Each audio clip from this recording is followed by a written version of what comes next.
But there are some very important caveats that police leaders have to consider when thinking about deploying LPR at hotspots.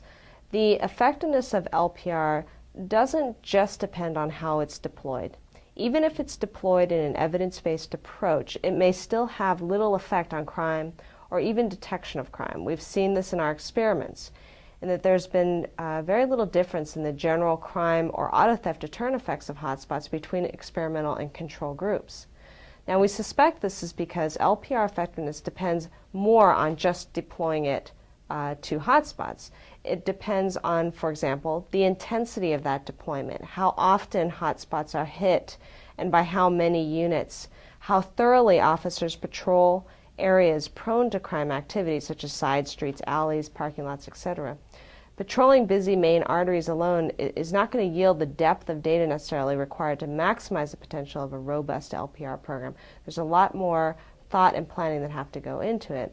I'm going to turn this over also to Matt, who has some further ideas about officer and supervisor tips as well. To add to what Cynthia just said, the information accessed by LPR is also key. If the LPR units only access cars that were recorded stolen last night, it'll be extremely limited in its effectiveness. Not only is it being used for a very specific crime, but last night's autos likely are already recovered or dumped. So it's important that the data, that hot list, whether it's a national hot list or a local hot list, that it really has some depth and utility to the agency that's using the system. Further, officers have to be motivated to use the LPR systems, and they have to change how they do business. We give a very powerful tool to a patrol officer who has tremendous ingenuity. Well, he or she needs to use that tool. The tool being stationary for extended periods of time, it's not serving its purpose. So that officer has to understand how to take that specialized tool and apply it in a place that's been identified as a hotspot or been identified as a problem area in that jurisdiction. This is especially a challenge, especially given that policing in the past has been very reactive. And with this tool, we can make an individual officer much more powerful, functioning in a proactive role. And you can never underestimate the importance of the first-line supervisor. It's that first-line supervisor that makes sure that the officer's properly trained, that makes sure that they're deploying the tool to the best of its capabilities, and also making sure that that unit is getting used. If an officer goes home early on a shift, you don't want that car with that LPR system sitting stationary, say in those key hours when property crimes occur, your midnight to 6 a.m. period. So the first line supervisor really plays an important role in making sure that the systems are being used properly and the officers are using them to their fullest extent. Finally, the George Mason Community Survey of 2,000 randomly selected residents within a large and diverse county revealed a number of interesting findings about community concerns with LPR that I think are good lessons generally for police who are interested in adopting this particular type of technology.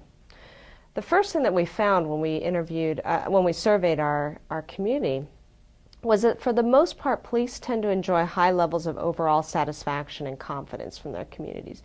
This is not an unusual finding. You find this in many surveys across jurisdictions, not only in the U.S., but abroad. Now, the key issue, however, is to identify those individuals that are feeling marginalized or treated more poorly, why that is the case, and whether legitimate claims can be rectified.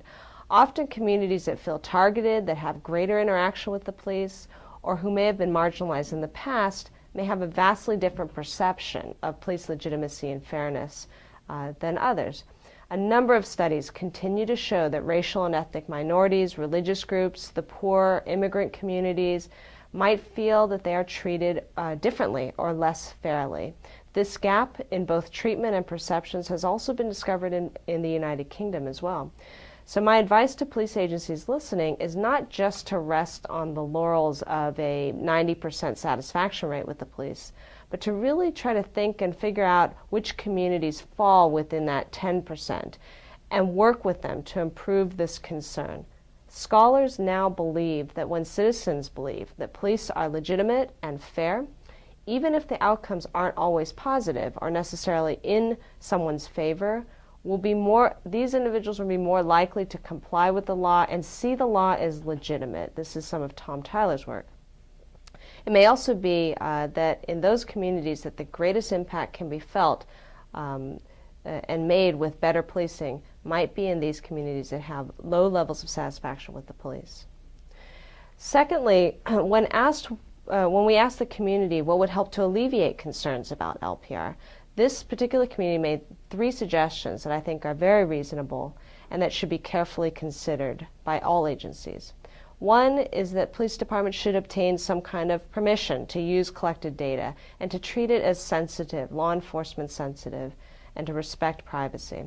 Secondly, that this community suggested that police departments consult with an attorney about the use of information and data, just so they make sure that they maintain transparency with the community and the legal community, and also that they're advised by a third party. And finally, in this community survey, the members of this community felt that it was important that the police department at least provide some forum for the public to discuss an issue. Again, I think these are reasonable and important considerations that all police. Support for the use of LPR was not homogeneous across crime types. For example, there's much less support for using LPR to detect cars for things like unpaid parking tickets or violations. However, there was very high support for using LPR to detect auto theft and crimes, and also moderate to high levels of support for using LPR to monitor high-risk areas and buildings. Further, support for the use of LPR data also varied depending on the crime being investigated. Citizens were more likely to support the use of LPR to find the last known location, a vehicle connected with the crime or individual who had just committed a crime. Then moving down the level of support of use of LPR data, citizens were fairly still supportive of the use of LPR data for things like investigation of terrorism, sex offenders, suspects of crimes.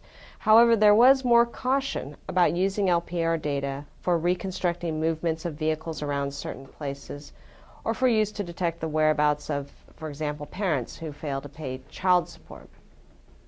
The important point to note is that support for LPR scanning, data storage, and use, it varies across crime types and investigations, suggesting that more detailed policy about LPR use, as well as surveying communities with greater detail about different types of use of police technology, may be more helpful to the police than just general statements or assessments of the use of LPR. Many deployment strategies that use technology and other tactics and strategies are complex. They require thought, analysis, and careful planning. LPR is no different.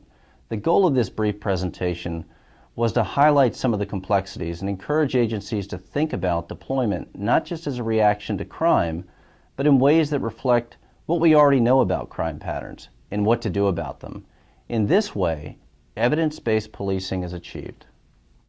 George Mason University has established an LPR web portal that catalogs all of the latest information on LPR research. It provides resources for academics, it provides resources for law enforcement administrators, and it provides resources for individual officers who are looking to better understand LPR technology and better understand how at the street level they can deploy it more effectively.